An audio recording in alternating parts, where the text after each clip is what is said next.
Praise the Lord. आप सबको जय मसीह की। खुदावन का धन्यवाद करते हैं कि खुदावन ने फिर हमें ये नए महीने में प्रवेश करे और सब आनंदित और मगन हो गए कि प्रभु ने हमें पिछले महीने संभाला और इस महीने भी प्रभु आपको बड़ी ब्लेसिंग देगा और अपनी सुरक्षा में रखेगा। तो हम परमेश्वर का धन्यवाद करते हैं। हम परमेश्वर के वचन में जाने से पहले परमेश्वर के जोरदार तालियों से स्वागत करते हैं।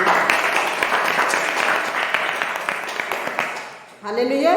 तो हम आज के जो वचन पढ़ेंगे रोमियो 6 का 3 और 4, और आज का जो टॉपिक होगा पाप के लिए मृत्यु और यीशु मसीह में जीवन। तो इस वचन को कोई पढ़ेगा।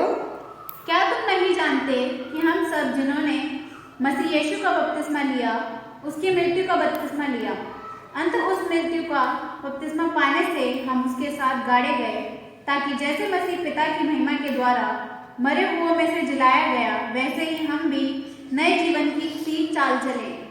हालेलुया।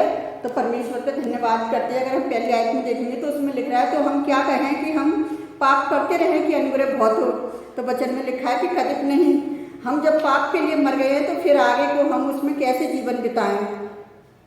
जैसे अभी 4 में पढ़ा कि उसमें हमने यीशु मसीह की मृत्यु में बपतिस्मा पाने से हम उसके साथ गाड़े गए हैं, ताकि मसीह पिता की महिमा के द्वारा मरे हुओं में से जिलाया गया, वैसे ही हम भी नए जीवन की सी चाल चलें। अगर हम 6 में देखेंगे, हम जानते हैं कि हमारा जो पुराना मनुष्य शरीर है उसके साथ क्रूस पर चलाया गया है, ताकि पाप का शरीर व्यर्थ हो जाए और आगे को पाप के ना करें। अगर हम 7 में देखेंगे तो उसमें लिखा है क्योंकि जो मर गया वे पाप से छूट कर पता है क्या है, वो धर्मी ठहरा। और 8 में देखेंगे यदि हम मसीह के साथ मर गए तो हमारा विश्वास ये है कि उसके साथ जिएंगे भी। और 10 में देखेंगे क्योंकि वह जो मर गया तो पाप के लिए एक बार मर गया, परंतु जीवित रहे तो वह परमेश्वर के लिए जीवित रहे। और 11 में देखेंगे ऐसे ही तुम भी अपने आप को पाप के लिए तो मरा और परमेश्वर के लिए मसीह यीशु में जीवित समझो।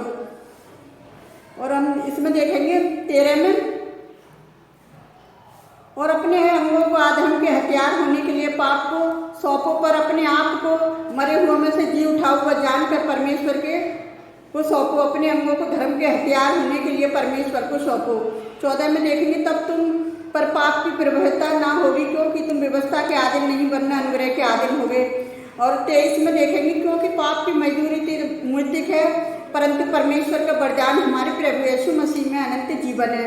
तो जो हमारे प्रभु यीशु मसीह ने जो हमें अनंत जीवन दिया है, उस अनंत जीवन को जीने के लिए कुछ हमें अभी हमने पिछले उसमें गवाही को बताया था कि कुछ हमें अच्छे कार्य भी करने हैं, क्योंकि विश्वास बिना कर्म भी अधूरा होता है।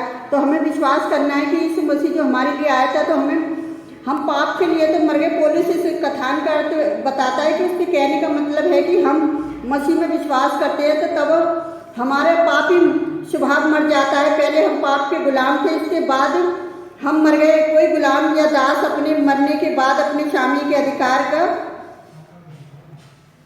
के अंतर्गत कभी भी फिर वो कभी भी नहीं रहता कि वह अपनी आज़ाद हो जाता है। इसलिए अगर हम अपने स्वामी पाप से मुक्त हो जाते हैं तो हम पाप के गुलाम के रूप में अब जीवन क्यों व्यर्थ करना चाहिए।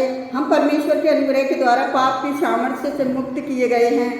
अब हम फिर उसमें जीवित ना रहे, क्योंकि अब तो हम पाप के लिए मर गए हैं, तो हम क्यों जीवित रहें पाप में।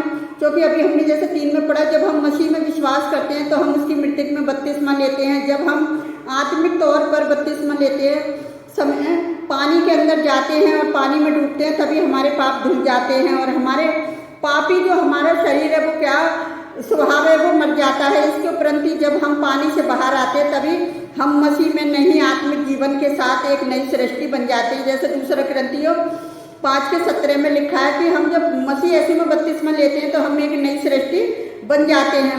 इस प्रकार आत्मिक तौर पर बपतिस्मा सचमुच हमारे पुराने शरीर को पता है क्या कर देता है, एक नया आत्मिक शरीर बना देता है।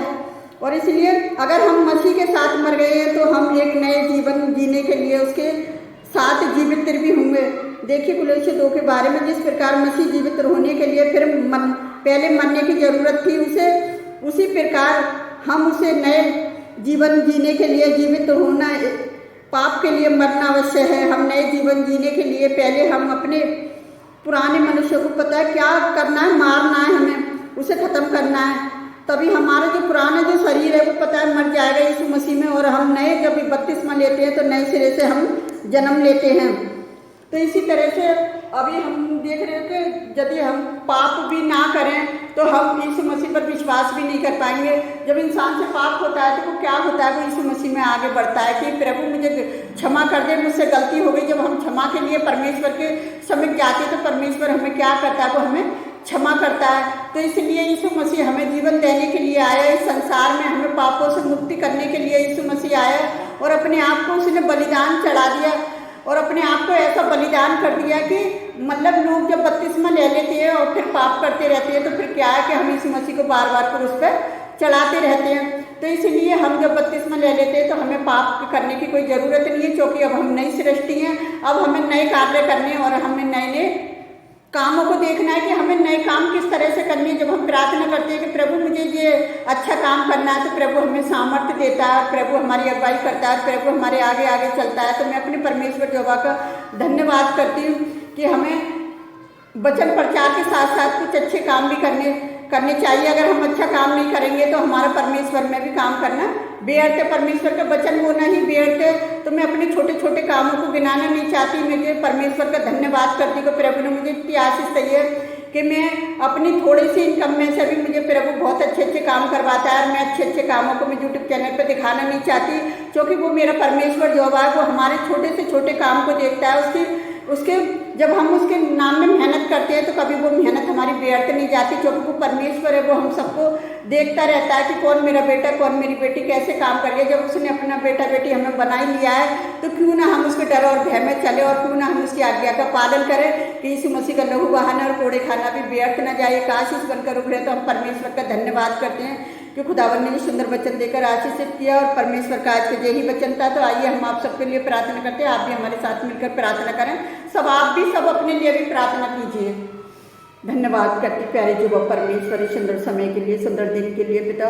पूरे जनवरी के महीने में हमें अपनी सुरक्षा में रखा पिता, हमारी देखभाल करी, और हमारे यूट्यूब चैनल फैमिली की भी सबकी देखभाल करी पिता। जितने लोग आपके वचनों को फॉलो कर रहे हैं सबकी आपने देखभाल करी, और इस महीने की ब्लेसिंग के लिए भी मैं आपसे विनती करती मेरे खुदावन के पूरे महीने उन्हें संभालना, उन्हें किसी बात की घटी ना हो पिता। अगर पिछले महीने घटी रह गई हो गई तो पिता इस महीने में पूरी हो जाए इस नासरी के नाम से खुदावन। जितने लोग लड़ाई झगड़े कलेश में है पिता, उन्हें लड़ाई झगड़े कलेश से बाहर निकालें पिता। और मैं आपसे विनती करती हूँ जितने लोग अपने लिए प्रार्थना कर रहे हैं, अपनी बेरोजगारी के लिए, अपने बिजनेस के लिए पिता, अपने बच्चों की पढ़ाई लिखाई के लिए, अपने बच्चों के अच्छे वर्क के लिए प्यारे जो वो परमेश्वर, और जिनके बर्थडे है पिता एनिवर्सरी, उन सबको भी आशीष देना कि उनके लिए भी आने वाला साल खुशियों भरा साल हो पिता। अपनी कलवरी फैमिली के लिए भी प्रार्थना करते पिता कि हमारी फैमिली और भी आपके नाम में आगे बढ़े और आपके नाम को महिमा मिले। प्यारे जो वो परमेश्वर, मैं आपसे विनती करती मेरे खुदावन, जितने लोग हमारे साथ मिलकर प्रार्थना करते हैं, जो बच्चे आपसे प्रार्थना करते हैं अपनी पढ़ाई लिखाई के लिए पिता, आप इनको भी ब्लेस करें पिता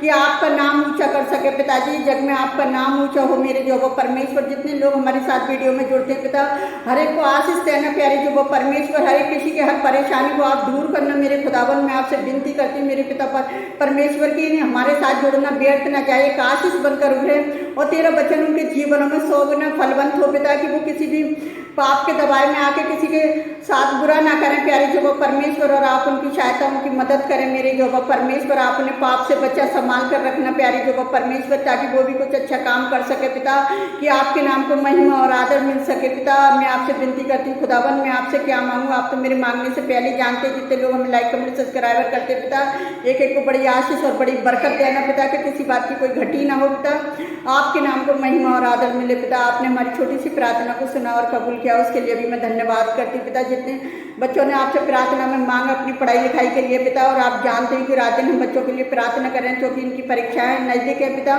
सब बच्चों को अच्छे से अच्छे नंबरों से पास करना पिता। हम सारा आदर महिमा आपको देते हैं खुदावन, हम जो भी मांगते हैं इसको पवित्र और सामर्थी नाम पर आमीन। प्रभु आप सबको बहुत ही आशीष दे।